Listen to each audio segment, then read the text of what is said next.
Түркістан телеарнасы дейтін Фейсбуктегі бір парақша бізге біреулер арқылы жіберілді.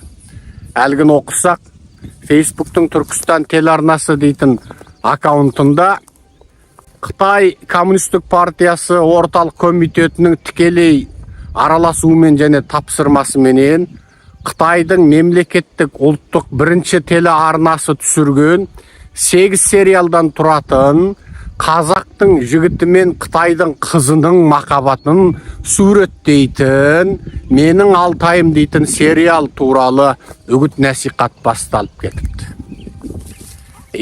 «Менің Алтайым» дейтін бұл сериалды саққұлақ біз әсіресе қазағымыздың мәселесіне бірінші болып жіті назар аударатын біз баяғыдақ назар аударып, оқып, көріп, біліп қойып, бұның арғы жағындағы зұлымдықты білгенде болатынбыз. Содан ол туралы қазақ тілді әлеуметтік желіде дабыл қағайықта дедік. Өзіміздің ата жұрттың топтарында «Менің Алтайымның» сериал фильмін, «Менің Алтайым» сериал фильмінің мұқабасының суретін де тағы басқасында лақтырып, бұл туралы аз кем сөзде айттық. Біз бұл фильм кәдімгі Қытай жаулап алған қазақ жеріндегі шарасыз отырған бейшара 3 миллионда 5 миллион қазағына бағытталған ұлттық мәжбүрлі зорлықты ассимиляциясының бір көрінісі деп қана бағалаған болатын. Себебі бүйтіп Қытайдың қызы мен қазақтың жігітін некелендіріп, оны Қытайдың бірінші телеарнасында үгіттеу деген ол сөздің шыны 16-17 жылдан бергі жай оқиғаның біреуі болады. Бірақ біз осыны Қытайдың кәдімгі ұлттық ассимиляциясының, яғни ол жерде өзінің 77 әкесінің, 77 ата бабасының кіндік қаны төгілген, күлі төгілген, ата қонысында отырған сол Іле, Алтай, Тарбағатай, Буратал, Баркол, Мори, Санжы, Тақия, Жыңғылдының қазақтарын сол өз жерінде Қытайға ассимиляциялауға бағытталған жоспар десек, жоспардың әкесі алдымызда екен. Енді соны жаңағы Түркістан телеарнасы жерден жеті қоян тапқандай, өлген 77-ші әкесі тіріліп келгендей жарнамалап жатыр. Ойбай, «Менің Алтайым» деген фильм Қытайдың ұлттық телеарнасының онлайн платформасында 10 миллион адам көріліпті. Ойбай, бұл фильмді түсіру үшін Қытайдың қыздары қазақша үйреніпті, қазақ тілінің мәртебесі аса қапты. Ойбай, Қытайлар деген міне қазақтармен сондай тату екен, тәтті екен деген ұғымды енді біздің Қытай жаулап алған жердегі, Қытай жаулап алған қазақ жеріндегі бауырларымызды мына зұлым Қытайлар қырғынға ұшыратып жатыр екен деген түсінік енді саналарына кірген қазақтың санасын жуып, сабындап жуып. Енді міне Қытай саған қызым береді, енді сен де Қытайға қызыңды бер, қарсы құда бол. Сөйтіп жаңағы бақашаянды бірге жеп, бақашаянның сорпасын бірге ішіп отырыңдар деген әңгіме. Енді осыны Қазақстанның Түркістан телеарнасының әлеуметтік желідегі парақшасы арқылы үгіттеп жатыр. Біткен жерің осы қазақ. Бұл негізі Тоқаевтың да жоспар. Оған қазақтың жігіті Қытайдан қыз алама, жоқ қазақтың қызы Қытайға тиеме бір тиын. Енді Қытайды жағымды, сүйкімді қылып образдаудың басы басталды. Енді Қытайдағы өзінің ата бабасының жерінде жасап отырған қазақты Қытайлар қырып, жойып, шауып, өлтіріп, міне соңғы кезде өңкей интеллигенцияларды қамап, осы соңғы міне 2023-2024-те енді өңкей интеллигенциялық аузын ашты. Шыңжаң телеарнасының қазақ бөліміндегі жігіттер міне сотталып кетті. Редакция, газет, журналдар бар еді, қызық 40 шақты газет, журналдар. Мықты редакторлар, журналистер, ақындар, жазушылар сотталып кетті. Радиодағы жігіттер сотталып кетті. Енді міне Шыңжаң газеті дейтін Қытай коммунистерінің Орган газетіндегі сол қып-қызыл коммунист болып жұмыс істеп жүрген қазақ жігіттердің өзі сотталып кетті. Яғни енді интеллигент зиялыға ауыз салды бұл Қытай. Енді ол жерде қазағыңды әбден жеп аузының басында қанның бәрін сүртіп жаңағы, сөйтіп ол жерде қазақты міне апаратын жерін апарып, енді ол жерде қазақ жан сақтау үшін Қытаймен үйленуге мәжбүр. Ал ол жерде қазақты кез келген көзі сығырайған, тісі қисайған, жаңа көшеде жаңа етік жамап, қоқсық теріп, белсебеттің доңғалағын жамап, мотоциклдің бөлшегін жасап жүрген жаман Қытай, ана жерде қанға сәлем бермейтін кез келген ақсүйек қазақтың жаңағы аузын алақанына салып, әлпештеп, аузына салып бағып отырған тәтті қызын, мына қызыңды бересің дейді екен. 40-тағы 40 жыл келіп, елдің жаңағы кемалат жасынан енді асқан қызына құдалық сөйлеседі екен. Әкесіне тікеген. Бермейм, ойбай, махаббат, сақабат, жастар өзі біледі, жоқ. Сен бермесең, сенде ұлттық қазақ радикалшылдығы бар. Қазақтың зор ұлтшылдығы, пан қазақизм бар сенде. Қытайша дахасакы жуи дейді. Ол ресми құжатталған сөз деп әгілерді қаматам дейді. Кез келген Қытай бір қоңырау шалса, мынау Ши Цзиньпин құрған Қытайдың конституциясында жоқ, бірақ конституциядан да арман құқыққа ие тыныштықты, тұрақтылықты сақтау мекемесі дейтін мекеме бар.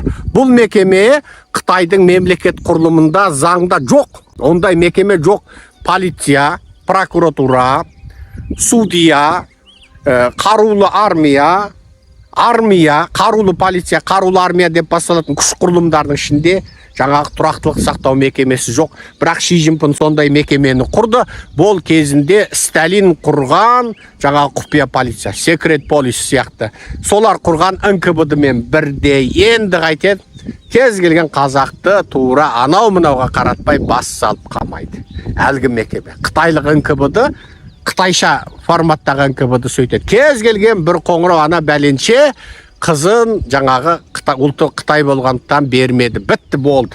Сұрақ жоқ, қамалып кетеді. Сотталып кетеді. Енді содан қазақтар қайтты. Сол геноцид 16-ның соңы басталып, міне 19-да біраз саябырлап еді. Сол жаңа 18 бен 19-ның ішінде Қытаймен жаппай үйлену басталды. Қайтты. Жаңа қыздар ағасын, көкесін, бауырын әлде қашан сотталып кеткен түрмеден құтқару үшін енді олар өзі сол Қытайға жабысады. Полицияның бастығына, оның ұлына, прокуратура, судьяға. Сөйтіп әлгі әулетінен бір қыз Қытайға тисе, ол әулет жаңа коммунист, қос жүректі емес, қос жүрегіне бір жүрегі Қазақстан дейтін жаңағы жала олда. Сондай емес, мынау бір жүректі нағыз Қытайға берілген адал отбасы екен деп, әлгінің түрмедегі ағасы, көкесі, ағасы, бауыры шығатын болған zaman. Тіпті ол Қытайға күйеуге шыққан қыздардың тойын әлеуметтік желіде өлтіріп тұрып насихаттап, оны 100 миллиондаған адам көретін қылған. Яғни ол аккаунт кім телефонын ашса, соның телефонынан TikTok'та, WeChat'те бірінші шығатын болған. Ал бұл үгіт насихаттың бәрі қайдан кеп жатыр?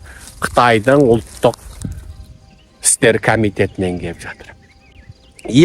Сөйтіп, біз 17, тіпті 20-шы жылға дейін әлеуметтік желде Қытайға, бір кексе Қытайға, шашы жоқ Қытайға, жаңағы әбден 40-тың 40 жылынан өтіп кеткен Қытайға тиіп қор болған қазақтың үлжіп тұрған қыздарының видеосын көріп, жүрегіміз қан жылап еді. Ол кезде мәжбүрлікпен тиген. Енді Қытай Қазақстанға ауыз салмақ. Неге? Ана жақта қазақтың бас көтеретінін соттап болды. Зәресін ұшырып болды. Жүрегін алып болды. Енді ол жердегі қазақ Қытайға қарсы иммунитеттен айырылып болды. Жүрегі толған үрей, жан сақтау керек. Бұл адамның табиғи инстинкті. Енді қайтеді? Енді алдыдағы Қазақстанға ауыз салу керек. Бас салып Қазақстанда бір қазақтың қызымен Қытайды үйлендірсе, ол тым тұтқиылдау сияқты. Сонымен енді менің Алтайым дейді. Атаңның басына сенің Алтайың. Ол Алтайды 4-ке бөліп жаулап ал. Біреусі Монғолияға тән, біреусі Ресейге тән, біреу Қазақстанға тән, біреу Қытайға тән болып тұр қазір. Алтайдың тауын тура тортты 4-ке пышақпен кескендей, тортты бөлгендей бөліп, міне қазір 4 мемлекетке бөліп қойды. Неге? Түркінің тамыры жатқан Алтай. Біздің руханиятымыз жатқан Алтай. Енді мына фильмнің аты менің Алтайым екен. Мына зұлымдықты көрдің ба? Менің Алтайым екен. Оспан батыр қайдан шығып еді? Алтайдан. Зұлқа батыр қайдан шығып еді? Алтайдан. Зұлқа батырды буржуаз Қытай атып өлтірді, Оспан батырды коммунист Қытай өлімге кесті және Үрімжіде атып өлтірді. Енді сол Алтайды Қытай менің Алтайым деп фильміне ат қып қойып отыр. Иә, сөйтіп асылынан, уызынан, қаймағынан айырылған қара қазақты қалдырып қойды. Сонымен бүгінгі әлгі қаңылтыр кеуделі ақындар көп шығатын, қаңылтыр кеуделі жауы жоқ батырлар шығатын, бейбіт заманның батырлары көп шыққан Алтайды енді Қытай қайтеді, жұтып алмақ. Менің Алтайым деп кино түсіреді. Бір оқпен екі қоян атып, енді ол киносын Қазақстанда жарнамалап жатыр. Енді Алтайдың арғы бетіндегі қазақтың қызын Қытай қалай қорлап алған болса, жігіттің қалай жаңағы мәжбүрлеп түрмеге қамаған болса, ендігі кезек Алтайдың мына бетіне ауыспақшы. Төртке бөлінген торттай болған, тоналып тұттай болған қайран Алтайымның енді қызы да жігіті де Қытайға тортша желін келіп тұр. Жауыз Қытай, айдағар Қытай енді Алтайдың мына бетіне аузын салып, қазақтарға мына киноны көріңдер. Қытай деген міне панда, анау 80 жылы Дэн Сяопиннен қалған панда. Міне Қытайдың қызы саған қатын болады, міне Қытай саған қыз береді, енді сен де қызыңды бер деген әңгімені Қазақстанға айтқалы жатыр. Онсыз да қазір Қазақстанда жұмыс орындарын кім ашып жатыр? Қытай ашып жатыр. Сауда түйіндерін кім сатып алып жатыр? Қытай сатып алып жатыр. Алматыдағы ең маңызды деген жылжымайтын мүліктерді, микрорайондарды район-районымен кім сатып алып жатыр? Қытай сатып алып жатыр. Енді осы зұлым Қытай, осы жауыз Қытай енді менің Алтайым деген фильм арқылы Қазақстанда панда болып жымимақшы. Жоқшылықтан, жұмыссыздықтан, міне қоғамдағы әділетсіздіктен жақсы өмір сүрейін десе, қанша талпынса да, қанша тырбынса да, қанша жанталасса да жақсы өмір жоқ болғаннан кейін енді қазақтың жастары қайтеді. Ана қаптап келген қалың Қытайдың қызын қатындыққа алады. Ана қаптап келген қалың Қытайдың қырқылжыңына біздің үлбіреп тұрған өлжіген жас қыздарымыз тоқалдыққа тиеді. Ол Қытай тарихтан бері барған жерінде бір қатын алып жүре береді. Өзінің Қытай қатыны ол оның негізгі отбасы, мәңгі тастамайды. Одан жаңағы бұрын бір-ақ бала еді ғой, қазір 2-ге рұқсат берді. Соңғы кезде 3-ге рұқсат беріп қойды. Неге? Қытайда жастар азайып кетті. Мына жоспарлы туыт деген саясатын, бір-ақ бала туғызатын саясатын оның күшін жойып қойды. Енді міне, ол жаңа Қытай қатынан ол 3 баласын туғызды. Егер оның біреу шетелдің азаматтығын алып алса, кез келген Африканың азаматтығын алса да, ол баласын қалағанша туғызды. Енді Қазақстаннан бір-бір тоқалды алады.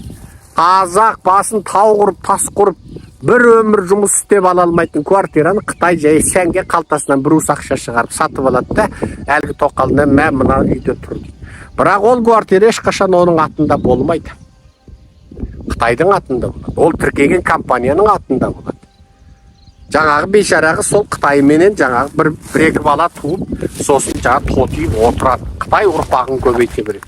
Ол баласын ертең жаңағы жағдай жақсы болғаннан кейін сен оқытам, әйтем, бейтем дейді де, оны сатып алып, ол баласын жаңағы тағы да Қытай мүддесіне жұмыс істетіп отыра береді. Қысқасы Қытайдың ұпайы түгел. Қытайдың ұпайы түгел міне.